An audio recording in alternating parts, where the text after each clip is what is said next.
Brought to you by the Every Dollar app. Start budgeting for free today. We are praying for this nation. We're people of the book, and the book tells us to pray for our leaders, even if we don't agree with them. And Trump is one of our leaders. He was a president. And Joe Biden is one of our leaders. He is the current sitting president. And not many things that President Biden does that I agree with, but it is my job to pray for him anyway. And certainly to not bring him harm. I can disagree with him and still honor the office and still honor the person, and certainly not engage in any kind of stupidity like some of the rhetoric that has gone on in the last 48 hours and really has gone on for the last several years. Some of you people are really too serious about what happens in the White House. If you'd concentrate half as much on what happens in your house, you'd be in a whole lot better shape. Because that's really the common denominator of success. It hasn't got anything to do with those guys up there. Yes, they do some things that affect our lives, but I've had several of them try to ruin my life, and they hadn't pulled it off. And I've had several of them try to make my life better, and they hadn't pulled that off.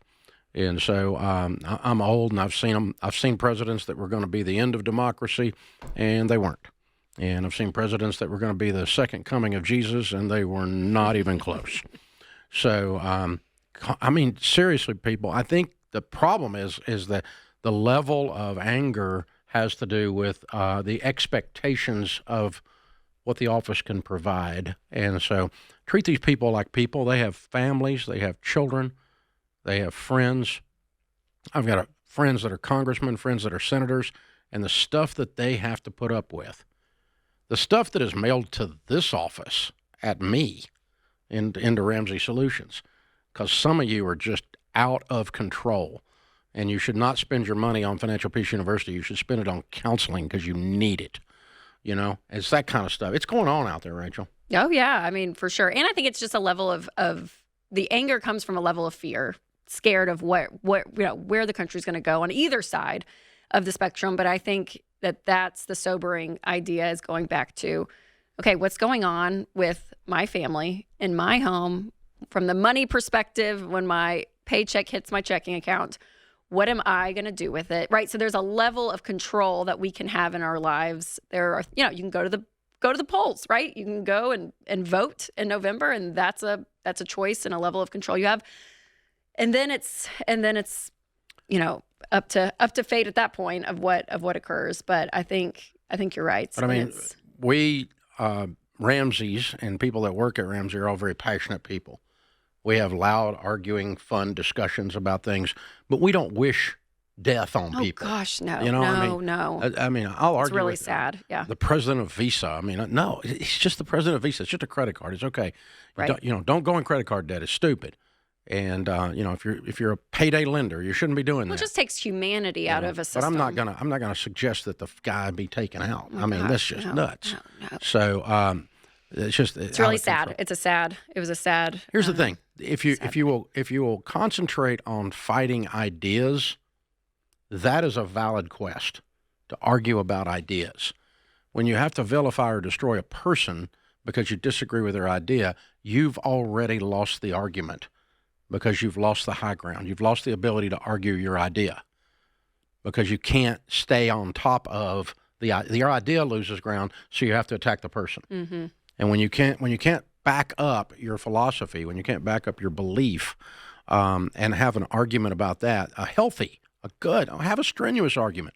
I mean, we yell and scream. We don't scream, but we argue in high voices around here sometimes, because we're trying to figure out which play to call to win the Super Bowl.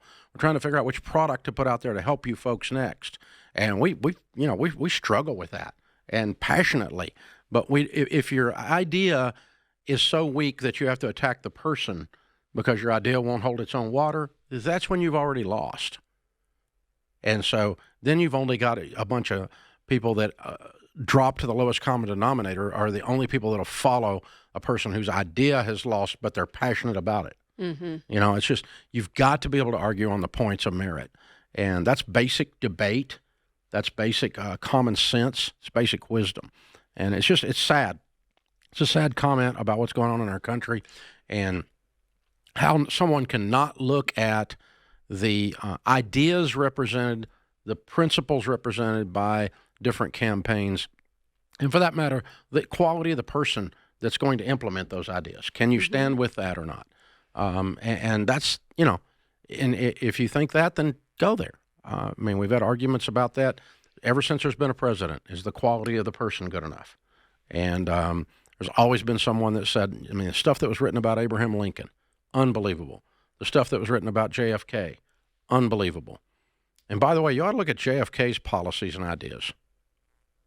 You want to see some conservative economic thought, bordering on libertarian?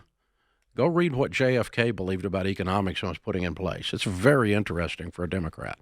So it's, these things, the pendulum swings. People argue and push through different things, and different people have different quality of reasons and reasoning, but this is out of hand. So our vote is for prayer for this nation. That's our vote. Our vote is for prayer for you and your house, that you get your act together, and in spite of who's in the White House, not because of who's in the White House, you prosper. Because if you're waiting on one of them to prosper your life, you have a long wait. Your life's going to suck. Because government is not designed to make your life awesome. Sorry. It's not. Your cell phone has more power than your president to make your life awesome. I mean, you can push buttons and stuff actually happens with it. I mean, when you push buttons in the voting booth, very seldom does anything actually happen. Think about it. I want to believe it does. I love election I want to believe season. it does, but name me a time it did. Well, a couple of things here and there, but nothing that I went, everything's okay no, now. I know, totally. You know? Yes, I hear what you're saying. So, yep. Yeah, it reminds all of us to argue ideas, and you don't have to destroy people for your idea to win. Otherwise, your idea is not good. This is the Ramsey Show.